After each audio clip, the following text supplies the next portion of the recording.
ಇನ್ನು ಹೈಕಮಾಂಡ್ ಒತ್ತಡಕ್ಕೆ ಸಿಲುಕಿರುವ ರಾಜ್ಯ ಸರ್ಕಾರ ಕೋಗಿಲು ಲೇಔಟ್ನಲ್ಲಿ ಅಕ್ರಮವಾಗಿ ವಾಸವಿದ್ದ ಜನರಿಗೆ ಮನೆ ಕೊಡೋದಕ್ಕೆ ಮುಂದಾಗಿದೆ. ಕಾನೂನಿನ ತೊಡಕಿದ್ರೂ ಕೂಡ ಮಾನವೀಯತೆ ಆಧಾರದ ಮೇಲೆ ಮನೆ ಕೊಡೋದಕ್ಕೆ ಮುಂದಾಗಿದೆ. ಇದೀಗ ಜಿಬಿಎಗೆ ಮನೆ ಕಳೆದುಕೊಂಡವರೆಷ್ಟು ಅನ್ನೋ ಫೈನಲ್ ರಿಪೋರ್ಟ್ ಸಲ್ಲಿಕೆಯಾಗಿದೆ. ಅತ್ತ ಮನೆ ಕೊಡೋದಕ್ಕೆ ವಿರೋಧ ಕೂಡ ವ್ಯಕ್ತವಾಗ್ತಾ ಇದೆ.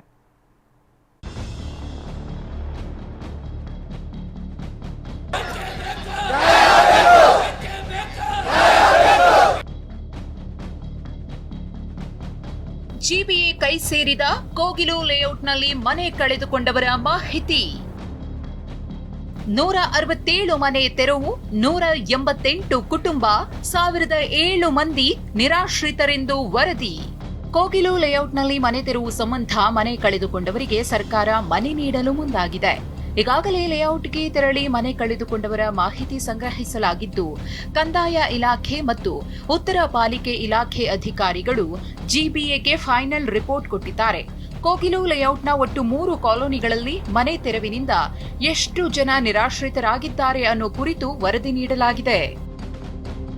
ಜಿಬಿಎಗೆ ಸಲ್ಲಿಕೆಯಾಗಿರುವ ವರದಿಯಂತೆ ಫಕೀರ್ ಕಾಲೋನಿಯ 40 ಮನೆ ತೆರವು ಮಾಡಲಾಗಿದ್ದು, 56 ಮಂದಿ ಮನೆಯ ಮುಖ್ಯಸ್ಥರಿದ್ದು, 96 ವಯಸ್ಕರಿದ್ದಾರೆ, 140 ಮಕ್ಕಳಿದ್ದು ಒಟ್ಟು 292 ಜನರಿದ್ದಾರೆ. ಇನ್ನು ನ್ಯೂ ಫಕೀರ್ ಲೇಔಟ್ನಲ್ಲಿ ಒಟ್ಟು 45 ಮನೆ ತೆರವು ಮಾಡಲಾಗಿದ್ದು, 50 ಮಂದಿ ಮನೆಯ ಮುಖ್ಯಸ್ಥರಿದ್ದು, ವಯಸ್ಕರು 128, 116 ಮಕ್ಕಳಿದ್ದು ಒಟ್ಟು 294 ಮಂದಿ ಇದ್ದಾರೆ. ಇನ್ನು ವಸೀಂ ಲೇಔಟ್ನಲ್ಲಿ 82 ಮನೆ ತೆರವು ಮಾಡಲಾಗಿದ್ದು, ಮನೆ ಮುಖ್ಯಸ್ಥರು 82 ಜನರಿದ್ದಾರೆ, 201 ವಯಸ್ಕರು, 394 ಮಕ್ಕಳಿದ್ದು ಒಟ್ಟು ಹೀಗೆ 3 ಕಾಲೋನಿಯ ಒಟ್ಟು 1007 ಮಂದಿ ನಿರಾಶ್ರಿತರಾಗಿದ್ದಾರೆ. ಇನ್ನು ಈ 3 ಲೇಔಟ್ನಲ್ಲಿ 156 ಮುಸ್ಲಿಂ ಸಮುದಾಯದ ಕುಟುಂಬದವರಿದ್ದಾರೆ, 31 ಹಿಂದೂ ಕುಟುಂಬಗಳಿವೆ, 1 ಕುಟುಂಬ ಕ್ರಿಶ್ಚಿಯನ್ ಸಮುದಾಯಕ್ಕೆ ಸೇರಿದೆ. ಸದ್ಯ ಈ ಕುರಿತು ಮತ್ತೊಂದು ಸುತ್ತಿನ ಪರಿಶೀಲನೆ ನಡೆಯಲಿದ್ದು, ಬಳಿಕ ಜಿಬಿಎ ಸರ್ಕಾರಕ್ಕೆ ವರದಿ ಸಲ್ಲಿಕೆ ಮಾಡಲಿದೆ. ಈ ಬಗ್ಗೆ ಪ್ರತಿಕ್ರಿಯೆ ನೀಡಿರುವ ಜಿಬಿಎ ಮುಖ್ಯ ಆಯುಕ್ತ ಮಹೇಶ್ವರ್ ರಾವ್ ಹೇಳಿದ್ದು ಹೀಗೆ: ಕೋಗಿಲು ಕ್ರಾಸ್ ಇದು question is of rehabilitation of the persons. ಅದಕ್ಕೆ ಡಿ ಸಿ ಅವರು ಮತ್ತು ಎಲ್ಲರೂ ಈಗಾಗಲೇ ಡೀಟೇಲ್ ಆಗಿ ಪರಿಶೀಲನೆ ಮಾಡ್ತಾ ಇದ್ದಾರೆ. ಆಲ್ಮೋಸ್ಟ್ ಫೈನಲೈಸ್ ಆಗಿದೆ. ಬಹುತೇಕ ಅದು ಬಂದ ತಕ್ಷಣ ಸಂಬಂಧಪಟ್ಟ ಹೌಸಿಂಗ್ ಡಿಪಾರ್ಟ್ಮೆಂಟ್ ಜೊತೆಗೆ ಸಂಪರ್ಕ ಮಾಡಿಬಿಟ್ಟು ಅದು ಯಾವ ರೀತಿಯಿಂದ ಕೊಡಿಸ್ಲಿಕ್ಕೆ ಆಗ್ತದೆ ಅಂತ ಹೇಳಿ ತೀರ್ಮಾನ ಆಗ್ತದೆ ಸರ್ಕಾರ ಮಾಡ್ತಾರೆ. ಈ ಮಧ್ಯೆ ಇಂದು ಕೋಗಿಲು ಲೇಔಟ್ಗೆ ಬಿಜೆಪಿಯ ಸತ್ಯ ಶೋಧನಾ ಸಮಿತಿ ಭೇಟಿ ನೀಡಿದೆ. ಹಾಗೆ ರಾಜೀವ್ ಗಾಂಧಿ ವಸತಿ ಯೋಜನೆಯ ಅಡಿ ಅರ್ಜಿ ಸಲ್ಲಿಸಿ ಮನೆ ಸಿಗದೆ ರೋಸಿ ಹೋಗಿದ್ದವರು ಮೊನ್ನೆ ಪ್ರತಿಭಟನೆ ನಡೆಸಿದ್ರು. ಇಂದು ಕೂಡ ರಾಜೀವ್ ಗಾಂಧಿ ವಸತಿ ಕಚೇರಿಗೆ ಬಂದಿದ್ರು. ಈ ವೇಳೆ ಸ್ಥಳಕ್ಕೆ ತೆರಳಿದ್ದ ವಿಪಕ್ಷ ನಾಯಕ ಆರ್ ಅಶೋಕ್ ಫಲಾನುಭವಿಗಳ ಸಮಸ್ಯೆ ಆಲಿಸಿದ್ರು.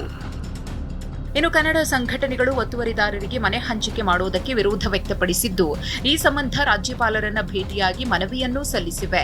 ಸರ್ಕಾರ ನಿರ್ಧಾರ ಬದಲಿಸದಿದ್ರೆ ಹೋರಾಟದ ಎಚ್ಚರಿಕೆ ನೀಡಿವೆ. ಈ ನಡುವೆ ಶಾಸಕ ಎಸ್ಟಿ ಸೋಮಶೇಖರ್ ಸಹ ವಸತಿ ಸಚಿವ ಜಮೀರ್ ಅಹಮದ್ ವಿರುದ್ಧ ಅಸಮಾಧಾನ ಹೊರಹಾಕಿದ್ದು, ಒಬ್ಬರಿಗೊಂದು ನ್ಯಾಯ ಮತ್ತೊಬ್ಬರಿಗೊಂದು ನ್ಯಾಯ ಕೊಡಬೇಡಿ ಎಂದಿದ್ದಾರೆ. ಸಾವಿರಾರು ಜನ ಮನೆ ಕಾಯ್ತಾ ಇದ್ದಾರೆ.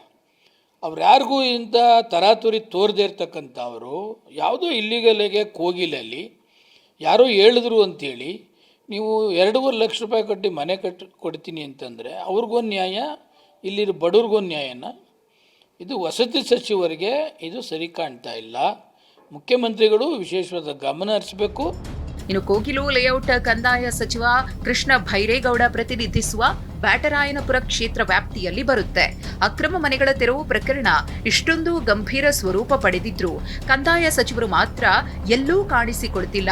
ಹೀಗೆಂದು ಬ್ಯಾಟರಾಯನಪುರ ಕ್ಷೇತ್ರದಲ್ಲಿ ಬಿಜೆಪಿ ಕಾರ್ಯಕರ್ತರು ಸಚಿವ ಕೃಷ್ಣ ಭೈರೇಗೌಡ ಕಾಣೆಯಾಗಿದ್ದಾರೆಂದು ಪೋಸ್ಟರ್ ಅಭಿಯಾನ ನಡೆಸುತ್ತಿದ್ದಾರೆ. ಕಿರಣ್ ಹನಿಯಡ್ಕ ಜೊತೆ ಲಕ್ಷ್ಮೀ ನರಸಿಂಹ, ಟಿವಿ9 ಬೆಂಗಳೂರು.